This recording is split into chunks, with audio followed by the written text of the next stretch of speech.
There's a question as to why so many women die alone. For some people, it can be a very touchy subject.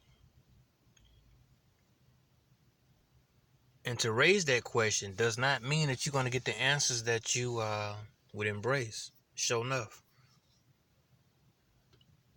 A lot of women have jumped off front porches with the impression that they know what they want. You got a lot of women say, I want a good man. A lot of good men out here. Men that pay child support.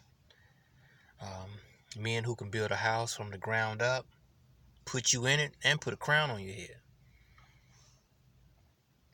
Unfortunately, they good with their children. They're good with their hands, their minds. They can provide an income. But some of these men are abusive.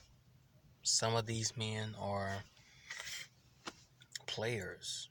Good men provide, take care of their children.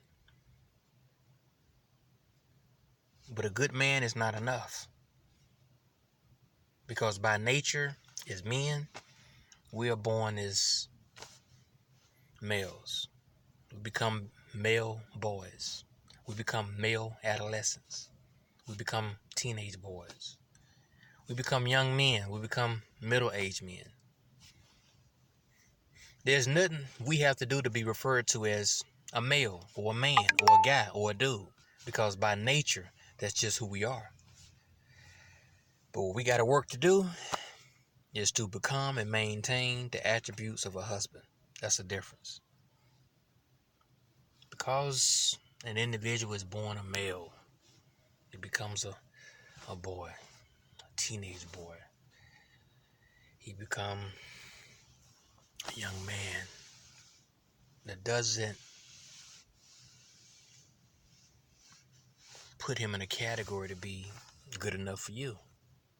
Because in essence, what you are looking for is husband material. So nothing I had to do. I don't have to fight nobody. I don't have to cast no ballots. I don't have to put in any kind of work to be referred to as a man or a male or a guy. Because I'm that by nature. But again, the attributes of a husband, that's what the average woman is looking for. Unfortunately, a lot of women have jumped off the front porch thinking that they knew what they wanted. You didn't. You just didn't. And what's sad is that you have grandmothers and aunties and mothers who stayed in abusive relationships, and they painted this picture that I'm good, and they weren't. So when that little innocent girl comes along thinking that grandmama is good, auntie is good, mom is good, and a lot of times, speaking for the mothers, they stay in relationships for the children. Yeah, it's abusive. They don't even know they got a stepbrother, stepsister somewhere else. I'm not even gonna tell them that. Grandmother, granddaddy was a rolling stone. Uncle went upside auntie's head every now and then. And the problem is, it's not about you women coming in contact with the wrong man. It's the fact that a lot of women that raised you, women that you put your trust in, you admire, they weren't honest with you and told you that your granddaddy ain't shit. Your uncle is an abuser. And your daddy, he got children from another situation. So what happens is when that shit finally bubbles up and the truth comes out, daddy, uncle, granddaddy, you end up putting men in certain categories. And I'm not speaking for all women, neither am I speaking for all men. But the reality is this. Women are going to die alone because just like you as a woman have been through some shit, with that dude that is tailor-made for you, he been through some shit. And the reality is this. His errors, his mistakes, he's learned from them. A lot of men are getting involved with women who already have children from a previous relationship, previous marriage. And you won't allow him to be who he's become. You got women that send text messages, leave voicemails, trying to implement this level of guilt on the man that produced those children to try to get him to do right. And then you involved with a man that want to do right. And then you fall off in church on Sunday and you compare your man to some bullshit that Pastor Dollar is talking about. And when I say Pastor Dollar, I'm not zoning in on Creflo Dollar. I'm just saying most pastors are out for their money.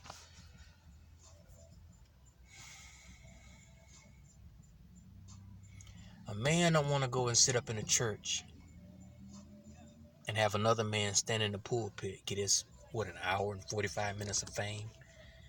And he's talking about what a man should be. And that pastor is not that man. He go upside his woman's head every now and then. Perhaps he has a child outside of his marriage. His greed is uncontrollable. I mean, pay your tithe. You got to keep these lights on. And women have got to get to a point where you get in control of your mentals. It's all about your mentals. Because in essence, it's about this. Getting involved with a man is like this. You take me, for instance. You take my bank account and you put it next to Dave Chappelle's bank account. Dave Chappelle, I fuck with him. Brilliant, talented, funny, comedian, actor. But you fuck around and put my bank account next to Dave Chappelle's account, you're going to be able to identify his from mine. So as an individual, we also have like financial identities along with our physical identities. But we also have mental and spiritual identities. You know those people who come around, they don't have to say nothing. But in your spirit, you pick up what their spirit is like, and it's always negative. Well, you just identified their spirit. You just identified their mentals. They're always negative. And you can't see their mentals. You can't see their spirituals. But you know that here they come with the bullshit. You identify them. So as a person, if I care about my mental, my spiritual, my physical appearance, staying in shape, if I care about my financial stability, if I love myself in that aspect, then I should love the woman that I'm going to be involved with. So if a woman is going through something, let's say mentally, she's dealing with a lot on her job, her cousins is pulling her in one direction, they got drama going on, she got an auntie that's dependent on her, her mom that's still living is dependent on her, then she got children who are not putting forth their best as she expects. That's weighing in on her mentally. So to be involved with that woman, I am to build her up mentally. Say the things, do the things that's going to build her up mentally. Spiritually, a woman may begin to accumulate gray hairs. She knows that I'm getting older. I'm about to depart this life. I'm getting closer to that mark. I'm picking up body weight.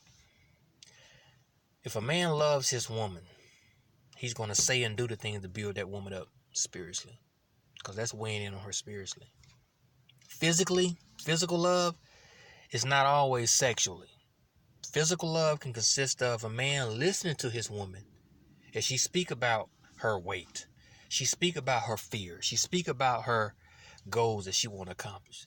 A man can give his physical ear and listen. That's showing physical love. And then take them physical lips and encourage her.